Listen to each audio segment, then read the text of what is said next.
FCRA നിയമം ഭേദഗതി ചെയ്തതിനു പിന്നാലെ വലിയ രീതിയിലുള്ള പ്രതിഷേധങ്ങളാണ് പല സംഘടനകളുടെ ഭാഗത്തു നിന്നും ഉണ്ടായത്. ഇതിൽ മതസംഘടനകളുണ്ട്, ചാരിറ്റി ഓർഗനൈസേഷൻസ് ഉണ്ട്, മതമൗലികവാദികൾ പോലും ഉണ്ട് എന്നുള്ളതാണ് പ്രധാനപ്പെട്ട കാര്യം.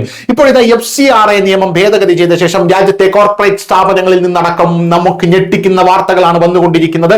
ഇതിലൊരു വാർത്തയായിരുന്നു രാജ്യം സമ്പൂർണ്ണമായി ചർച്ച ചെയ്ത TCS വിവാദം.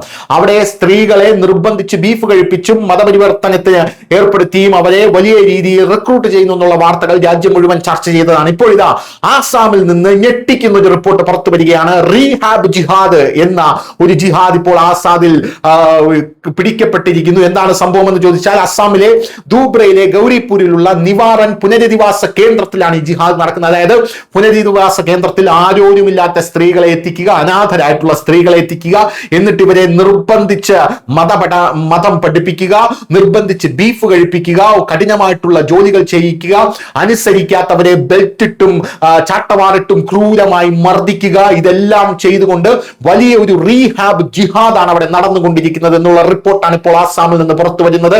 എന്തായാലും NIA സംഘവും ആസാമിലെ പോലീസും അടക്കം അവിടെ വമ്പൻ റെയ്ഡുകൾ സ്റ്റാർട്ട് ചെയ്ത് വമ്പൻ റെയ്ഡുകളെല്ലാം നടത്തി ഇവരെ പിടികൂടിയിട്ടുണ്ടെന്നുള്ള റിപ്പോർട്ടുകൾ പുറത്തു വരുന്നു. ഇതിൽ ഏറ്റവും രസകരമായിട്ടുള്ള കാര്യം എന്ന് പറയുന്നത്, പിടികൂടുമെന്ന ഘട്ടത്തിലെത്തിയപ്പോൾ റീഹാബ് ജിഹാദിലെ 5 ജിഹാദികൾ ഈ പോലീസിന്റെ പിടിയിൽ ഏർപ്പെടാതിരിക്കാൻ കെട്ടിടത്തിന്റെ മുകളിൽ നിന്നും താഴേക്ക് ചാടി ആത്മഹത്യ ചെയ്യാൻ ശ്രമിച്ചു എന്നുള്ളതാണ്.